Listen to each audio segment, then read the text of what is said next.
السلام عليكم اخواتي اخواني، كدايرين؟ نتمنىكم تكونوا على خير وبخير.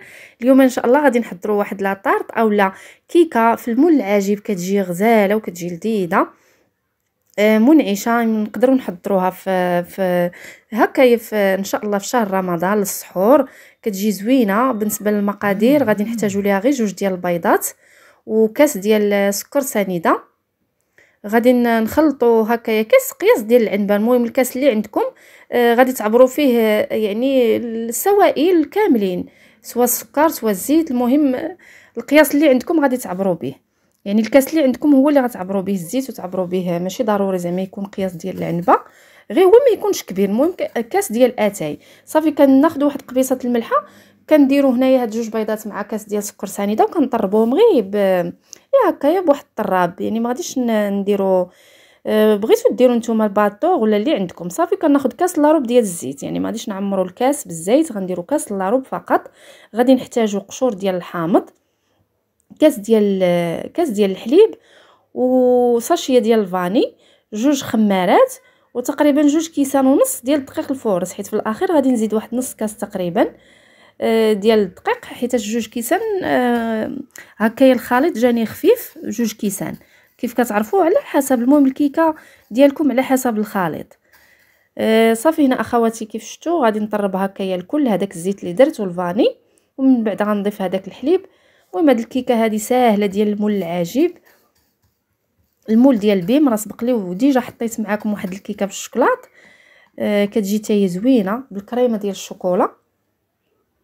صافي المهم خليكم اخواتي مع هكايا تشوفوا كلشي موضح في الصوره. هكايا غادي نوضع هاد 2 كيسان ديال الدقيق، غنغربلهم مع ديك 2 خمارات حمرين، وغادي نزيد كما قلت لكم الدقيق واحد نص كاس تقريبا في الاخير، وغنضيف واحد المعلقه ديال الخل.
هنا اخواتي من بعد ما كملنا هذا الخليط ديال الكيك، كناخذ هذا المول هذا. المهم المول اللي عندكم نتوما غير تكون فيه حفيره هكا في الوسط، ماشي ضروري هذا ديال بيم.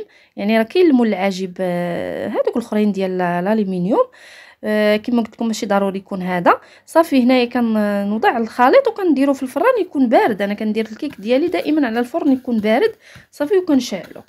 المهم سواء الغاز اولا ديال الضو، بحال كندير الكيك، كنشعل الفران، كندخل فيه الكيك. هنا غندوزو نحضروا الكريم باتيسير من بعد ما وجدت الكيكه ديالنا وخرجت. بغيتو تسقيوها نتوما سقيوها، انا ما سقيتهاش. صافي غنوضع هكا تقريبا واحد 2 كيسان ديال الحليب، هما اللي بقاو ليا من داك نصف لتر، حيت درت كاس منه في الكيكه. تقريبا تبقاو ليا واحد 2 كويسات وشي شويه، داكشي شويه راني ضفتو واحد الجغيمه، ماشي شي حاجه. ورغم ذلك شاطت ليا واحد تقريبا واحد زليفه صغيره ديال الكريمه، غير زليفه واحد راه كان صغيور ديال الكريمه شاطت. صافي هنا اخواتي غادي كما قلت لكم غديروا نتوما 2 كيسان ديال الحليب اولا كاس ونص، يكونوا كبار على حسب الحجم ديال هاد الكيكه هذه.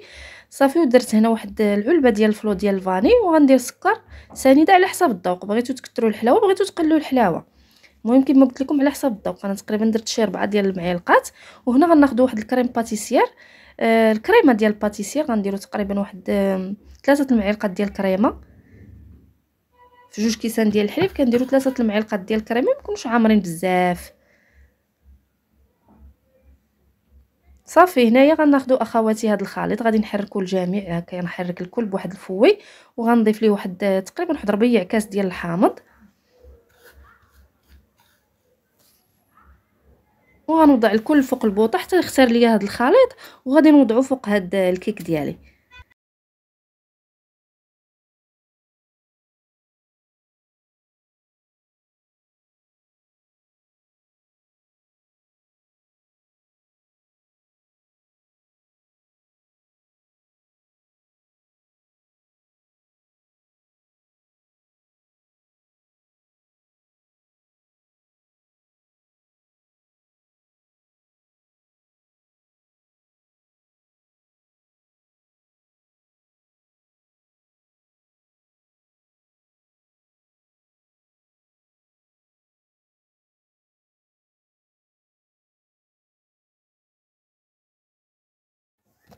هنا اخواتي من بعد ما وجدنا الكيك ديالنا، هذاك الكريمه، هذيك الكريمه كنخويوها فوق الكيك وكنقادوها هكا، كنديروا لها شويه ديال الحامض، شويه النعناع، كنزوقوا لها الوجه ديالها بانها زعما راه الكيكه ديال الحامض. صافي اخواتي نتمنى تعجبكم، تتجي لذيذه ومنعشه، كتجي غزاله المذاق الحامض. ما تنساونيش من اللايكات والبارطاج ديالكم، ونتمنى يعجبكم هذا الفيديو.